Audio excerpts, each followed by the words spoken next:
إن الحمد لله نحمده ونستعينه ونستغفره ونعوذ بالله من شرور أنفسنا وسيئات أعمالنا من يهدي الله فلا مضل له ومن يضلل فلا هادي له وأشهد أن لا إله إلا الله وحده لا شريك له وأشهد أن محمدا عبده ورسوله أما بعد فإن أصدق الحديث كتاب الله وخير الهدي هدي محمد صلى الله عليه وآله وسلم وشر الأمور محدثاتها وكل محدثة بدعة وكل بدعة ضلالة وكل ضلالة في النار. Donc on continue Inch'Allah bi'awnillah azza wa jal l'explication de cette série intitulée L'ornement précieux des époux vertueux. Et donc le dernier cours on a fini de parler des règles qui tournaient autour, des règles de jurisprudence bien entendu, qui tournaient autour du mariage, et plus précisément du contrat de mariage, en ayant fini d'expliquer les 4 conditions et également les 2 piliers du mariage. Et on avait également rappelé un hadith du prophète sallallahu alayhi wa sallam en ce qui concernait le fait de payer ou de donner la dot que l'on doit à la femme lorsqu'on se marie. Et parmi les hadiths qu'on avait cités, ce hadith de Uqbat ibn Amir radiyallahu ta'ala anhu, أن النبي صلى الله عليه وسلم قال إن أحق الشروط أن يوفى به ما استحللتم به الفروج, et qui est un hadith muttafaqun alayh. إن أحق الشروط, c'est-à-dire donc les conditions qui sont les plus importantes à remplir. Mastahlaltum bihil furuj, ces conditions par lesquelles vous avez donc rendu ce rapport avec cette femme permis, bien entendu aux yeux de la religion. Ça c'est la signification du hadith. Et donc on avait dit que bien entendu la plus grande des conditions pour ce qui était de cela, c'était bien entendu al-mahr, c'était la dot. Mais également, et on va rentrer dans le sujet des conditions qui sont posées, et dans la plupart des cas, bien entendu, par la femme. Et à travers ce hadith, qui est donc général et qui va prendre en considération les conditions qui vont être posées, certaines conditions qui vont être posées, il est bien de connaître et de savoir quelle est al-dhabit, c'est-à-dire quelle est la règle pour ce qui concerne ces conditions. C'est-à-dire, qu'est-ce que la femme elle a droit de poser comme condition, qu'est-ce qui lui est interdit, qu'est-ce qui va à l'encontre de la religion, etc. Ça c'est important. Et c'est pour ça que l'imam Ibn al-Qayyim rahmatullah alayhi يقول الضابط الشرعي أن كل شرط خالف حكم الله تعالى فهو باطل وما لم يخالف فهو لازم. C'est-à-dire, qu'est-ce que l'on comprend? On comprend tout simplement que la règle religieuse ou législative par rapport à ce qui concerne les conditions, et ça bien entendu c'est pour ce qui est des conditions de manière générale, elle rentre bien entendu dans ces conditions-là que certaines personnes posent lors du mariage, lors du contrat de mariage. Il nous dit donc la règle à savoir ici, et qui est une règle générale, et que l'on applique donc à tout ce que l'on va connaître, il dit chaque ou toute condition qui va à l'encontre de la loi d'Allah, le Très-Haut, alors elle est invalide. Fawabati, elle est invalide. Et ce qui ne va pas contredire donc cette loi, wama lam yukhalifu fawalazim, alors on doit s'en acquitter. C'est-à-dire si cette condition ne va pas en contradiction avec la loi d'Allah, alors on doit s'en acquitter. Fawalazim. Ça c'est la règle que nous donne Ibn al-Qayyim, qui est générale et qui nous fait comprendre quelle est ici donc ou sur quoi on doit se baser pour comprendre donc ce qui rentre fi bab al-shurut, dans les conditions, et plus précisément ici le hadith.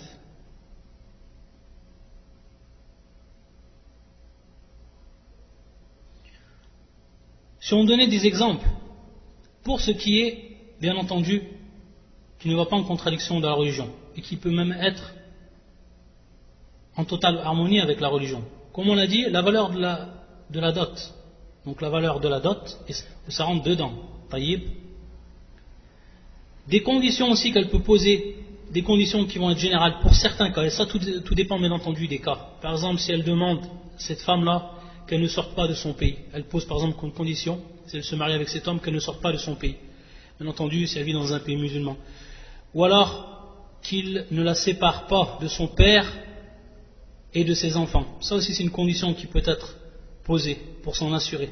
Et donc, bien entendu, si le futur époux il accepte, alors bien entendu, à plus forte raison, ça sera donc à lui de remplir cette condition de par cet acte qu'il a contracté. Pour ce qui est de l'interdiction, c'est-à-dire, si on regarde donc la règle de Ibn al-Qayyim, et c'est une règle où tous les savants se sont conformés à elle de façon générale, et on a vu dans la deuxième partie ce qui était donc en contradiction avec la loi religieuse. Par exemple, le fait qu'elle demande qu'il divorce, si par exemple cet homme est déjà marié, et donc elle vient donc en concubine ou en deuxième épouse, qu'elle pose par exemple comme condition qu'il divorce d'avec sa femme. Ça, par exemple, c'est une interdiction. Il nous est venu même une interdiction de la parole même du prophète sallallahu alayhi wa sallam, qui nous interdit cela, dans un hadith authentique. Où le prophète sallallahu alayhi wa sallam yaqul, la tas'alu al-mar'a talaqa ukhtiha li takfa'a ma fi ina'iha. Qu'est-ce que ça veut dire ce hadith? Ce hadith-là, le prophète sallallahu alayhi wa sallam yaqul, la tas'al, c'est-à-dire ici la nahiya, c'est une interdiction. Hada nahi min al-nabi sallallahu alayhi wa sallam. Une interdiction du prophète sallallahu alayhi wa sallam. La femme ne demande pas le divorce de sa sœur. Litakfa'a. Bimarna litastafriya. C'est-à-dire, litakfa'a ma fi ina'iha. C'est-à-dire donc qu'elle déverse ce qui est dans le récipient ou le plat de sa sœur. Et dans certaines versions, il est précisé qu'Allah Azzawajal, c'est lui qui pourvoit aux besoins. Donc on comprend par rapport à cela que la femme peut faire cela tout simplement par niya, c'est-à-dire par son intention qu'elle a peur donc du risque, le fait que son mari se retrouve avec deux femmes. Ou autre raison, à la kulli hal, dans ce hadith, il est interdit que la femme demande le talaq de la deuxième, ou de la première, bien entendu, de la première. Donc dans ce cas-là, si la femme elle demande cela, c'est tout simplement batil. C'est-à-dire sans contradiction avec la religion. Donc on revient à la règle d'Ibn al-Qayyim qui nous avait cité, et tout simplement on va réfuter cette condition. Elle ne sera même pas pris en compte, batil. Même s'il a été accepté cela par ignorance, elle est batil, elle n'est même pas reconnue au niveau du din parce qu'elle est en pleine contradiction. Également, par exemple, de ne pas partager équitablement les nuits. Si par exemple également le cas d'une concubine, qu'elle demande que son prochain mari donc ne partage pas équitablement les nuits avec sa première épouse ou sa deuxième épouse, etc. Tout ça, ça rentre dans ce qui est interdit et qui est en contradiction avec la religion. Donc bien entendu, ça c'est batil, comme nous l'a dit le cheikh Fawa batil. Également, ce qui va rentrer dedans, وإن كان مختلف أو مختلفا فيه, c'est pour ce qui est du refus de la polygamie. C'est-à-dire que la femme, lorsqu'elle va se marier avec son mari, elle va poser comme condition qu'il ne se marie pas avec une autre femme. Donc, elle va poser comme condition qu'il ne pratique pas la polygamie. Est-ce que cela va être pris en compte et est-ce qu'on doit se baser sur ça, si ça a été contracté? Il faut savoir que certains savants disent que si ça a été contracté, il est permis, si ça a été contracté, alors on doit l'appliquer. Et ça c'est Qawl al-Hanabila, al-Hanbalit. Et qui est aussi la parole de certains savants d'aujourd'hui. Et d'autres qui disent que c'est batil, que c'est une condition qui est complètement fausse.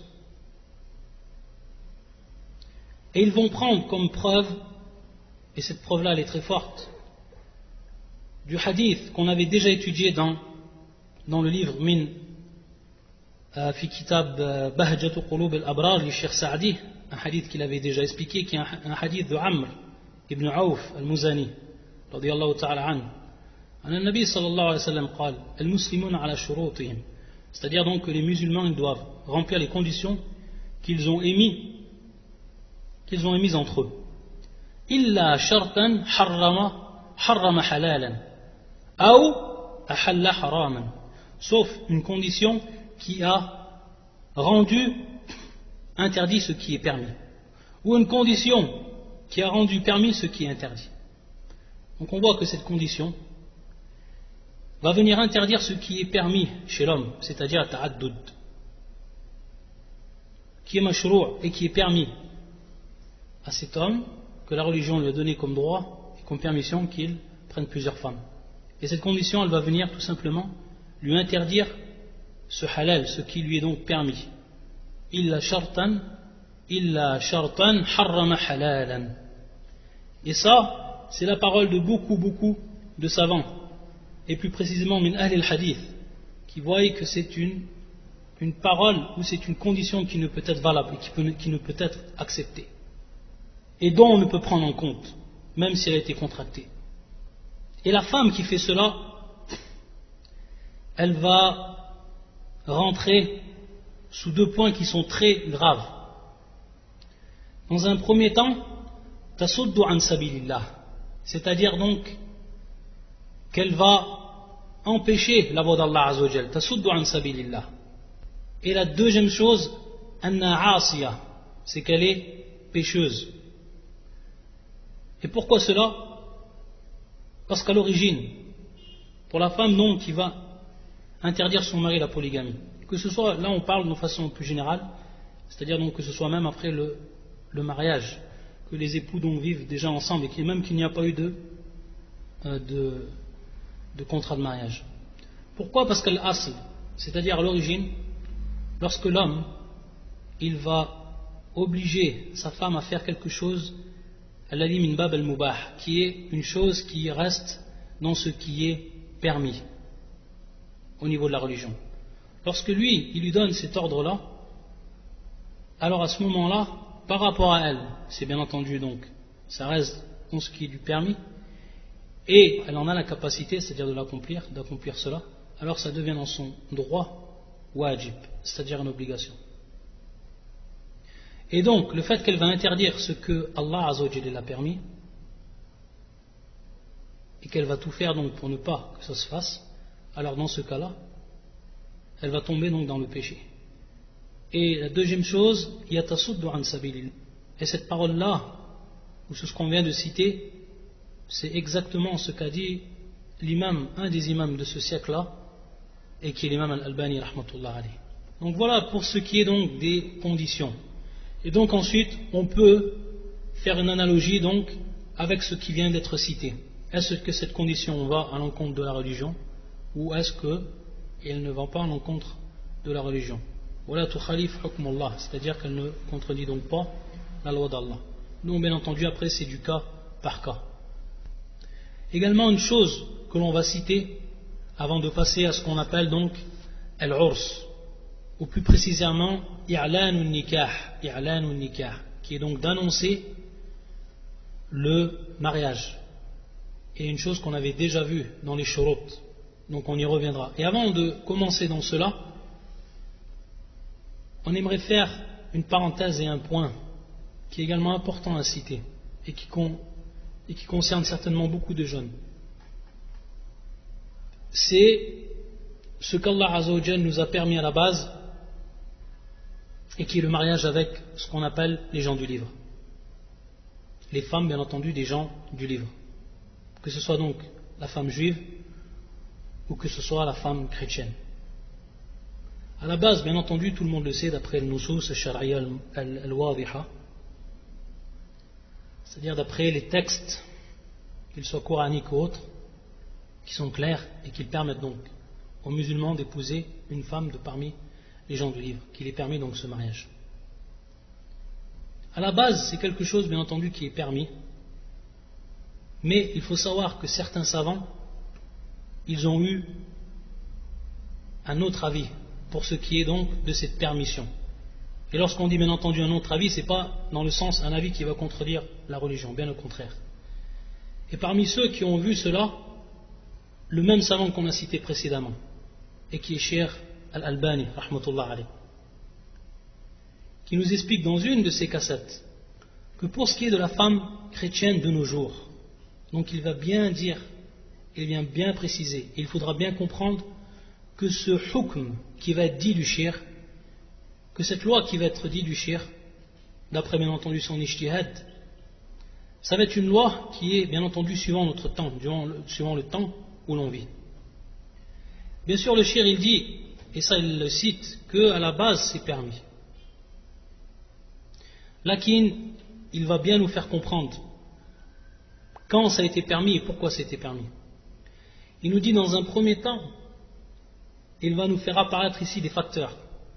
C'est-à-dire le premier facteur, c'est irtilaf al-jaw al-islami an al-jaw al-islam al-awwal.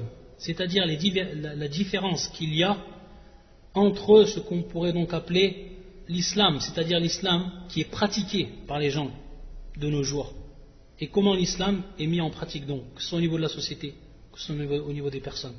Et également par rapport, et donc en comparaison avec cet islam-là, comment elle était pratiquée par les gens, et comment donc elle a influencé les gens, que ce soit donc les musulmans et les non-musulmans, dans les premiers siècles de l'islam, donc du temps des salafs, et après aussi.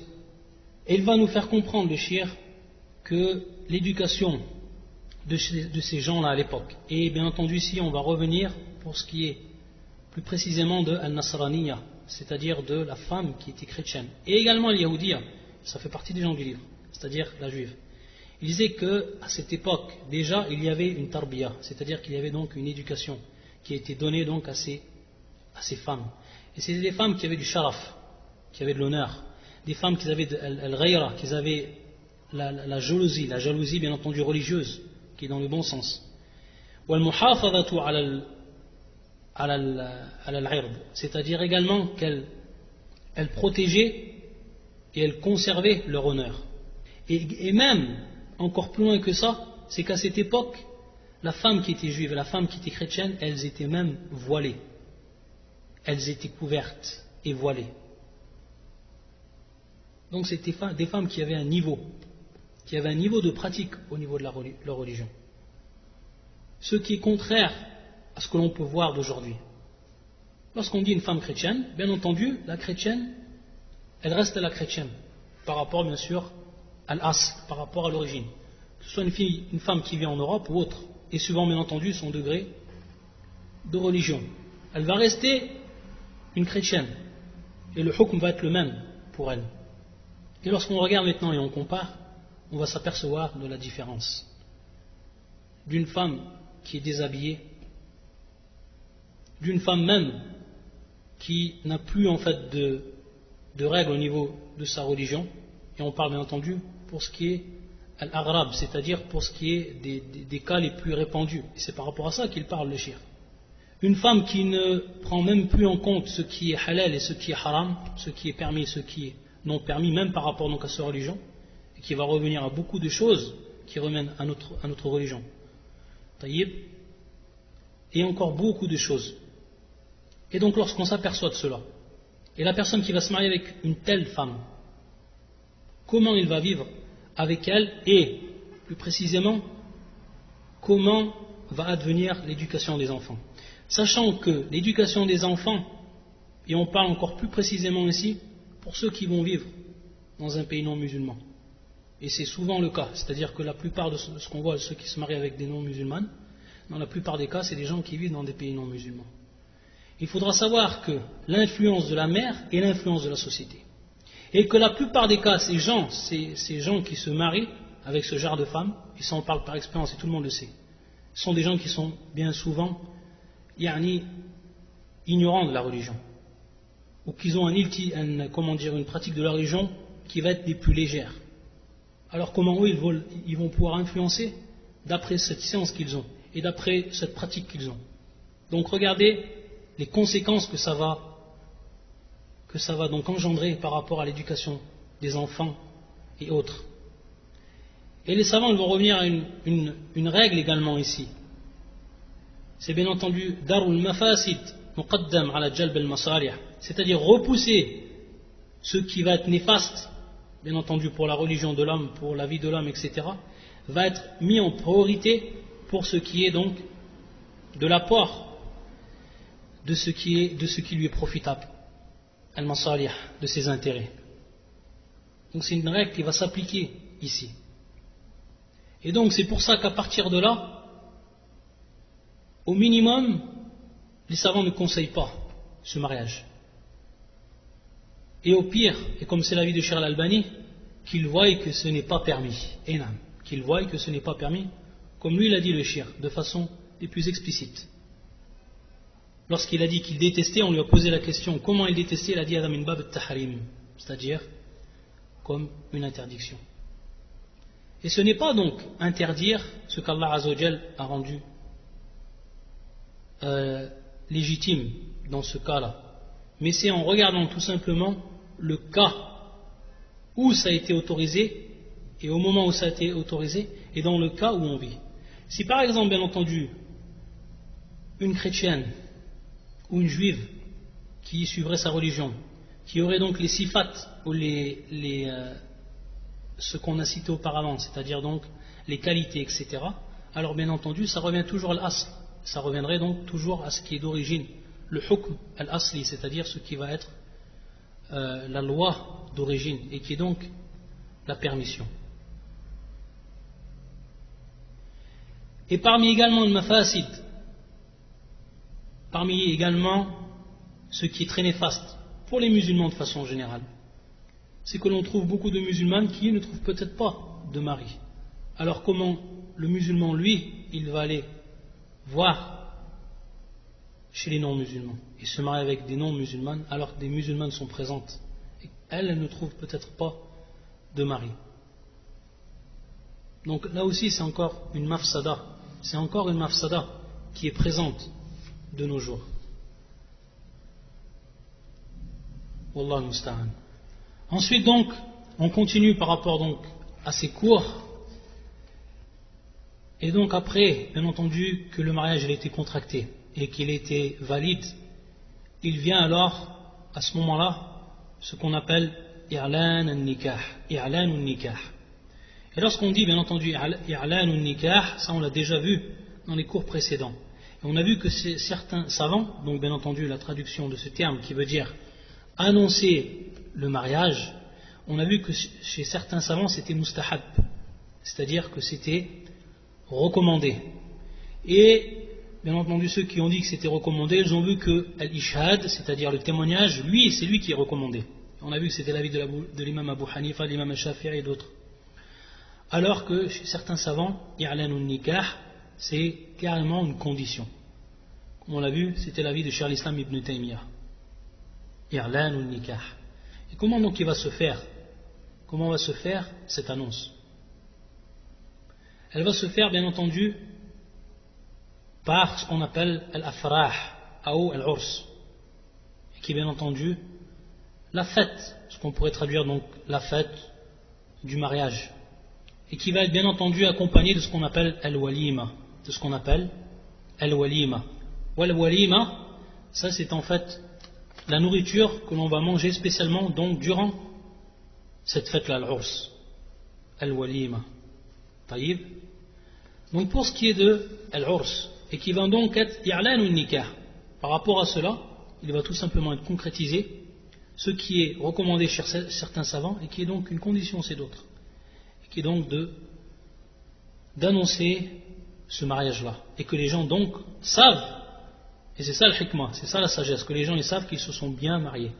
C'est pour ça que le prophète sallallahu alayhi wa sallam, il va nous dire dans un hadith qui est authentique, rapporté par l'imam al-Tirmidhi, ou al-Nasa'i, ou Ibn Majah, et qui est un hadith dont sa chaîne de transmission est Hassan, comme Hassanahu Cheikh al-Albani fil Irwa.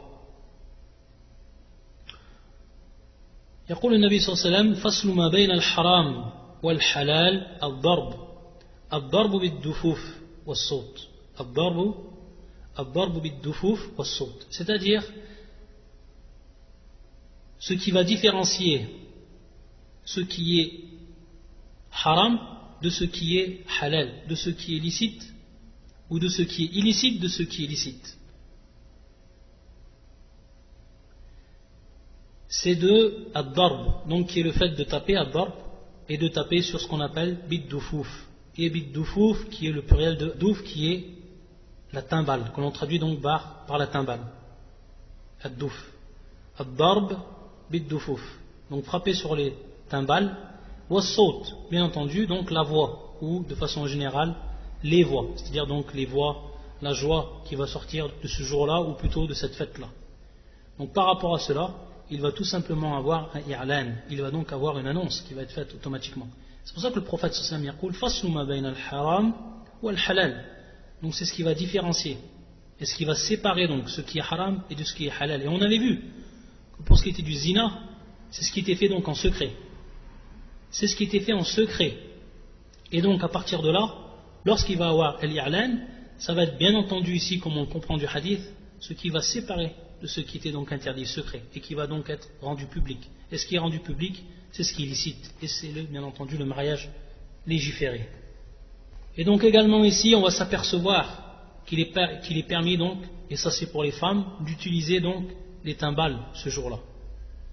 Et également de chanter des chants.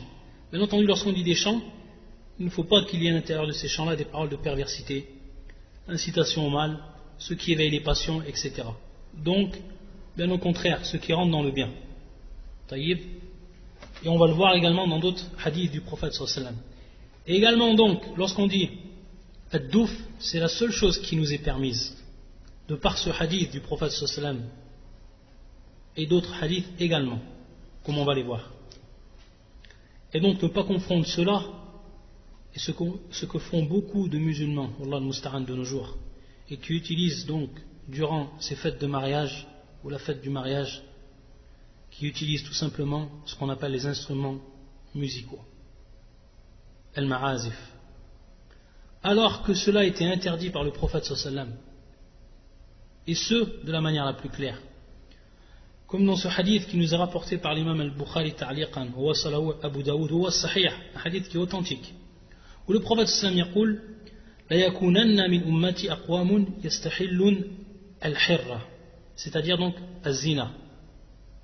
Donc il y aura certainement, donc ici ta'kid, nous tawkid, il y aura certainement parmi la communauté des gens qui vont rendre licite, yastahillun, ce qui donc est l'adultère, wallah al-musta'an, wal-harir, la soie, wal-ma'azif, les instruments musicaux. Donc on voit que ces trois choses, bien entendu, sont interdites pour cette communauté-là. Et ce qui rentre, les trois choses qu'il a citées le prophète sallallahu alayhi wa sallam, parmi ces trois choses, al-ma'azif, les instruments. Donc ceci est une preuve. Ceci est une preuve de la sunna, une preuve explicite, qui est claire, que cela, bien entendu, est interdit.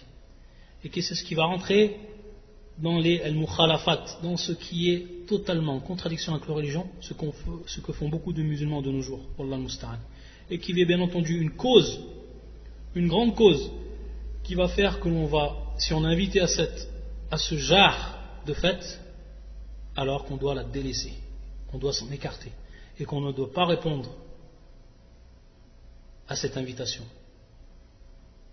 Lorsqu'on voit, wallah al-musta'an, al-ikhtilat bayna al-rijal wa al-nisa, wa kadhalik al-muzika, donc isti'mal al-ma'azif, et d'autres encore munkarat, wallah al-musta'an. Également un autre hadith du prophète sallallahu alayhi wa sallam, et qui est un hadith authentique rapporté par l'imam al-Bukhari, et qui nous précise également qu'il est permis donc ce qu'on appelle al-rina, et bien entendu ici bimarna les chants, et quand on dit bien entendu les chants, ce qui est accompagné dans ce cas-là de ad-douf, ce qui est accompagné donc des timbales, sans plus, et avec les conditions qu'on a citées. Ce hadith qui est rapporté par Ar-Rubayyi' bint Mu'awwidh radiyallahu ta'ala anhu. جاء النبي صلى الله عليه وسلم يدخل حين بني عليه, c'est-à-dire que le prophète sallallahu alayhi wa sallam il est venu une fois que donc elle a consommé le mariage. فجلس على فراشي كمجلسك مني, c'est-à-dire donc qu'il s'est assis donc sur l'endroit où on s'asseyait comme il l'a fait, comme toi tu l'as fait, c'est-à-dire bien entendu ici par rapport à celui qui rapporte le hadith. فجعلت حويريات لنا يضربن بالدف, c'est-à-dire donc des servantes, des femmes servantes, esclaves, qui ont commencé donc à taper sur la timbale. ويندبنا من قتل من آباء يوم بدر, c'est-à-dire qu'elle également, donc yandubna, qui est du terme an-nudba, et qui est donc dhikru awsaf al-mayyit bithana alayh, c'est-à-dire donc rappeler celui qui est mort par des bons attributs. Et ça, ici c'est une preuve que c'est permis bien entendu quand ceci ne rentre pas dans ce qui est l'exagération ou autre, et qui reste sur la vérité.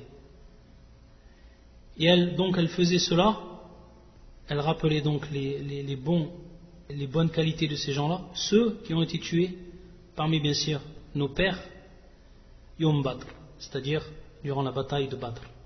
إذ قالت إحداهن وفينا نبي يعلم ما في غد الله المستعان. Lorsqu'il y en a une parmi elles qui a dit, il y a parmi nous donc un envoyé qui connaît ce qu'il y a demain. Et tout de suite, bien entendu, le prophète sallallahu alayhi wa sallam, il va répondre à ceci. Et c'est encore une des preuves qui est plus que claire que seul Allah Azza wa Jal connaît l'invisible. Lorsqu'il dit, le prophète sallallahu alayhi wa sallam, فقال دعي هذه وقولي الذي كنت تقولين, c'est-à-dire délaisse cette parole-là, cette parole que tu viens de dire, et dis ce que tu disais, c'est-à-dire les autres choses que tu disais, que tu chantais. Mais dans une autre version qui est elle authentique, قال رسول الله صلى الله عليه وسلم لا يعلم ما في غد إلا الله. Personne ne connaît ce qu'il y aura demain sauf Allah subhanahu wa ta'ala. On voit ici comment le prophète sallallahu alayhi wa sallam a tout de suite répondu et a protégé donc le tawhid ici. Et bien entendu, ala min bab tawhid al-rububiyya, c'est-à-dire que le fait de dire qu'un autre qu'Allah Azza wa Jal connaît l'invisible, c'est une contradiction, une pleine contradiction avec l'unicité d'Allah Azza wa Jal dans sa souveraineté, subhanahu wa ta'ala. Et comme a dit Allah Azza wa Jal à propos de son prophète, وَلَوْ كُنْتُ أَعْلَمُ الْغَيْبِ لَاسْتَكْثَرْتُ مِنَ الْخَيْرِ. Si j'aurais connu l'invisible, alors j'aurais demandé en abondance et je me serais procuré en abondance le bien. Donc à la kulli hal, shahid, le témoin argumentatif dans ce hadith, c'est le fait qu'il y ait donc cette urs et qu'il y a eu ici dans ce hadith authentique ad-darb bid-duf. Il y a un autre hadith également que l'on va citer qui est un hadith de Aïcha radiyallahu ta'ala anha et qui est un hadith également authentique, hadith rapporté par l'imam al-Bukhari. أنها زفت امرأة إلى رجل من الأنصار, c'est-à-dire qu'elle a conduit, Aïcha a conduit une femme à son homme, c'est-à-dire à son nouveau mari. Elle l'a conduit donc à son nouveau mari. C'est elle, Aïcha, qui l'a conduit à son nouveau mari. فقال نبي الله يا عائشة أما كان معكم لهون, c'est-à-dire, ô Aïcha, n'y avait-il pas avec vous lahoun, donc ici un divertissement. Et dans d'autres riwayat, comme va nous le préciser Ibn Hajar fi al-Fath, c'est-à-dire le maqsoud ad-darb, darb ala al-duf. فإن الأنصار يعجبهم اللهو, c'est-à-dire donc que les ansar, ils aiment donc ce divertissement-là, le divertissement, ou al-maqsoud comme on l'a dit dans l'autre version, qui est ici ad-duf. Donc ça c'est pour ce qui est donc ce qui est permis ce jour-là comme divertissement. Et bien entendu ici c'est pour ce qui est dans le cas des femmes. Pourquoi? Parce que tout ce qui nous est advenu comme hadith, c'est dans le cas des femmes. Ici donc on reste suivant cette restriction, et ceci donc n'est pas permis, c'est-à-dire donc de taper sur les timbales, ce n'est pas permis pour les hommes, et ça reste donc spécifique aux femmes. Maintenant pour ce qui est, on a parlé de l'urs, pour ce qui est de al-walima, on a bien dit la différence qu'il y avait entre l'urs ou al-walima. Al-walima c'est tout simplement donc la nourriture que l'on va consommer durant donc cette fête-là, et donc que l'on nomme al-walimatu. Il faut savoir qu'auprès de la plupart des savants, son hukm, c'est-à-dire donc, pour ce qui est donc de son statut, al-walima, c'est mustahab. C'est-à-dire donc que c'est recommandé, et c'est même très recommandé, muakkad. Ça c'est auprès de al-jumhur et al-ulama.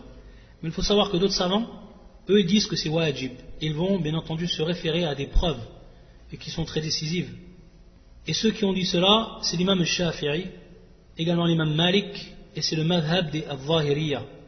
Et c'était également le choix de l'imam al-Albani, rahmatullah alayhi, wa rahmatullah al-Jami', qui est wajib. Et bien entendu, cela repose sur des preuves. Et parmi les preuves qu'ils ont rapportées, les savants, ce hadith du prophète sallallahu alayhi wa sallam, lorsque Ali, il a demandé en mariage sa fille Fatima, radiyallahu ta'ala anhum. Et qu'est-ce qu'il a dit dans une des versions du hadith, le prophète sallallahu alayhi wa sallam, une version qui est rapportée par l'imam Ahmad ou Tabarani, et qui est une version la ba'sa bih, c'est-à-dire donc où il n'y a pas de mal, c'est-à-dire on comprend par ce terme qui est acceptable, comme l'a dit Ibn Hajar, et comme l'a confirmé l'Albani, où le prophète sallallahu alayhi wa sallam a dit donc, à cette occasion-là, innahu la budd lil urs min walima, innahu la budd lil ursi min walima. C'est-à-dire il faut, donc ici à tout prix, donc obligatoirement, c'est ce qu'on comprend donc du terme innahu la budda lil urs min walima, il faut obligatoirement donc pour le urs, donc pour cette fête-là, al walima, donc cette nourriture que l'on va consommer durant cette occasion, cette bonne occasion. Ça c'est la première preuve. Donc elle est claire. Et la deuxième preuve également, qui est un hadith, qui est un long hadith, lorsque Abd al-Rahman ibn Awf s'est marié, et lorsque le prophète sallallahu alayhi wa sallam lui a dit Aoulim wala bisha, et qui est un hadith rapporté par le Jama'a. Et donc bien entendu ici le verbe Aoulim, qui vient du terme donc Aoulama, et qui veut dire donc pratiquer al-walima, c'est-à-dire donc faire cette walima, Aoulim, il est tout simplement al-amr, c'est-à-dire qu'il a l'impératif. Aoulim wala bisha, c'est-à-dire donc fais ou prépare cette nourriture, et même si c'est un seul mouton, Aoulim. Donc le verbe il est ici al-amr, il est donc un impératif, et comme on sait cette règle connue, al-amr yaqtadi al-wujub, c'est-à-dire donc l'impératif va impliquer l'obligation. Taïb. Donc c'est pour ça que ces savants, en se basant sur ces hadiths qui sont clairs, ils disent que c'est une obligation. Et c'est comme tel, en revenant donc au hadith du prophète sallallahu alayhi wa sallam. Pour ce qui est de al-waqt, pour ce qui est donc du temps, il faut savoir que les savants, ils disent que cela se fait ind ad-dukhul, c'est-à-dire bien entendu au moment où il y aura eu la consommation du mariage. Taïb. Et certains savants donc, comme Cheikh al-Albani et d'autres, ils disent que c'est 3 jours après qu'il y ait la consommation du mariage. C'est ce qui a été rapporté du prophète sallallahu alayhi wa sallam. De façon générale, cela revient bien entendu aux habitudes des gens. Et il n'y a pas bien entendu ici de ce qui est obligatoire ou de ce que l'on doit à tout prix faire, c'est-à-dire al-amr wasi', c'est-à-dire que la chose ici est générale, que l'on fasse après, ba'dahu, ou 'inda ad-dukhul, etc. Pour ce qui est bien entendu de cette fête-là et de cette walima, il y a bien entendu des sunan et des adab, c'est-à-dire des choses qu'il est recommandé de faire. Des choses qu'il est recommandé de faire. Et parmi ces choses-là, ce qui revient à celui qui va inviter, qu'il invite dans un premier temps ceux qui sont pieux, qu'il invite uniquement ceux qui sont pieux. D'après ce hadith du prophète sallallahu alayhi wa sallam, qui est rapporté par Abu Daoud au Tirmidhi, et qui est un hadith Hassan, dont la chaîne de transmission est acceptable, rapporté également par l'imam Ahmed. La tusahib illa mu'minan, c'est-à-dire donc ne soit en compagnie que du croyant. Wala ya'kul ta'amak illa taqiyun, c'est-à-dire et il ne mangera taqi illa taqiyun, celui qui est pieux. Ça c'est la preuve qui est de façon générale et qui vient bien entendu s'appliquer à ce jour-là, al-walima, le jour de al-urs.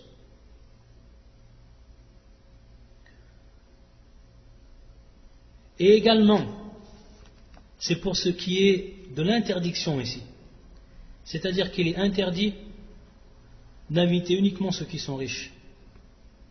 C'est pour ça que le prophète sallallahu alayhi wa sallam, dans un hadith qui est muttafaqun alayh, rapporté par l'imam al-Bukhari et l'imam Muslim, يقول شر الطعام طعام الوليمة يدعى إليها الأغنياء ويمنعها الفقراء. C'est-à-dire donc le pire, la pire des nourritures, c'est la nourriture donc de al-walima, de ce jour-là.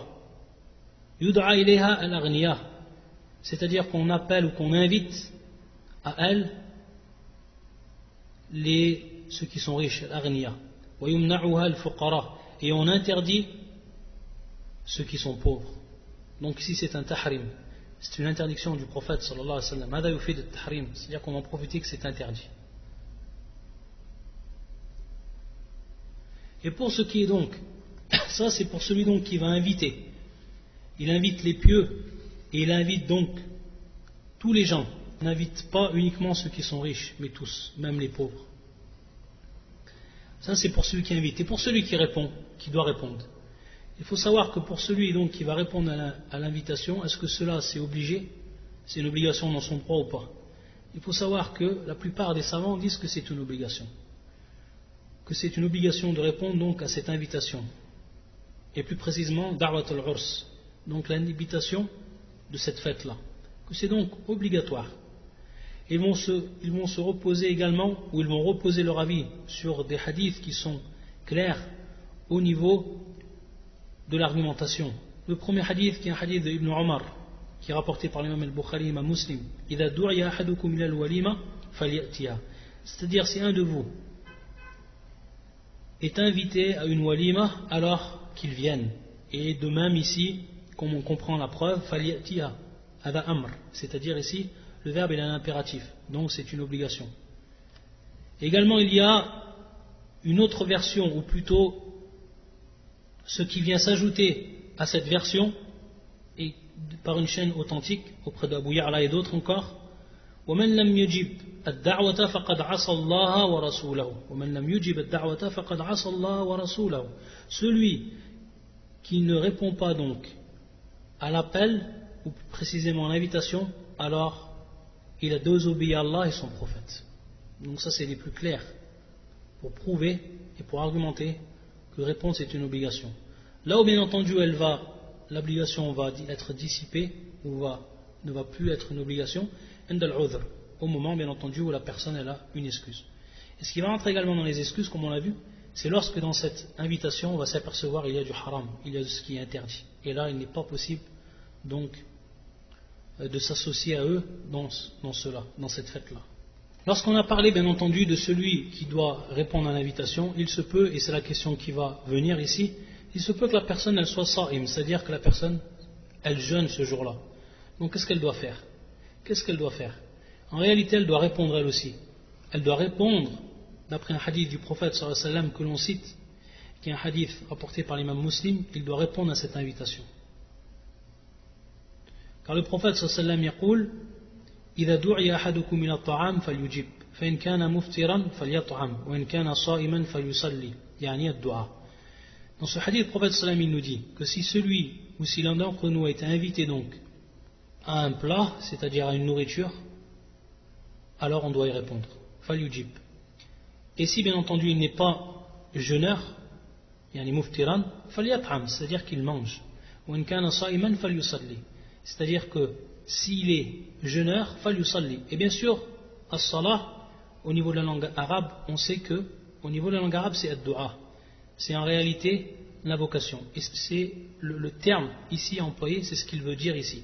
Au niveau, bien entendu, du terme de la langue arabe. Falyusalli, c'est-à-dire falyad'u. C'est-à-dire donc qu'il invoque pour la personne. Yani bid-du'a. Comme cela, bien entendu, a été expliqué par ceux qui ont rapporté le hadith. Yani bid-du'a. Bien entendu, ça c'est dans le cas où celui qui va jeûner ou celui qui est en train de jeûner, il est en cas d'obligation. Il est par exemple en cas d'obligation. Que ce soit le jeûne obligatoire, que ce soit al-qada, donc il rattrape un jour, ou que ce soit également yani al-siyam al-kaffara, donc que ce soit un jeûne concernant l'expiation, ou siyam an-nadar, c'est-à-dire donc le jeûne concernant le vœu, etc. Par contre, s'il est mutatawwi', c'est-à-dire que s'il fait un jeûne tout simplement comme le lundi, le jeudi ou les 3 jours par mois, etc., s'il le fait de son plein gré et que ce n'est pas une obligation qu'il est en train de faire, alors il a le choix à ce moment-là. Il a le choix et cela va être encore plus appuyé si celui qui vous a invité yulir, c'est-à-dire qu'il insiste. Et par rapport à cela, bien entendu, un hadith du prophète sallallahu alayhi wa sallam également, hadith qui est rapporté par l'imam Muslim et l'imam Ahmed, où يقول النبي صلى الله عليه وسلم إذا دعي أحدكم إلى الطعام فليجب فإن شاء الطعام وإن شاء ترك. C'est-à-dire que celui donc qui est invité alors qu'il réponde, et s'il veut, il se nourrit, et s'il veut, il délaisse. S'il veut, il se nourrit, et s'il veut, il délaisse. Et le deuxième hadith qui vient nous prouver également, et qui est un hadith très clair, et qui également nous donne une faïda, c'est-à-dire un profit, pour ce qui est du jeûne de manière générale, du surérogatoire. As-sa'imul mutatawwi' amiru nafsi, insha as-sama ou insha aftar. C'est-à-dire, ce hadith qui est un hadith qui est authentique, qui est rapporté par l'imam al-Nasa'i, fil Kubra, ou al-Hakim ou al-Bayhaqi, et dont l'isnad est authentique. Celui qui jeûne, est bien sûr à titre surrogatoire, alors il est le maître de lui-même. C'est-à-dire qu'il a le choix en lui-même. Insha as-sama, c'est-à-dire s'il veut, il jeûne, c'est-à-dire il continue son jeûne. Ou insha aftara, c'est-à-dire que s'il veut également, il peut rompre son jeûne. Il peut rompre son jeûne. Et s'il rompt son jeûne, il n'aura pas à le rattraper. Il n'aura pas à le rattraper. Parce que, par rapport à cela, ça ne rentre pas dans une obligation. Et donc, on ne peut l'obliger à rattraper ce jeûne qui était dès l'origine ce qui était mustahab, ou arfan, ce qui était tatawwa'an, ce qui était en fait de son plein gré, et à titre surrogatoire, et qu'il a fait de lui-même. Et le deuxième également hadith que l'on cite par rapport à ça, c'est le hadith de Aïcha, radiyallahu ta'ala anha, et qui est un hadith rapporté par l'imam An-Nasa'i, bi-isnadin sahih, qui est une chaîne de transmission authentique, authentifiée par Cheikh Al-Albani, comme a fait l'Irwa, où le prophète sallallahu alayhi wa sallam, il est rentré un jour, dakhala alayya Rasulullah sallallahu alayhi wa sallam yawman, c'est-à-dire qu'il est rentré auprès de Aïcha, faqala hal indakum shay, est-ce que vous avez quelque chose? Faqultu la, qal fa inni sa'im. Alors il a dit à ce moment-là, je suis sa'im, c'est-à-dire que je jeûne. Donc à partir de là, il a dit je suis jeûneur.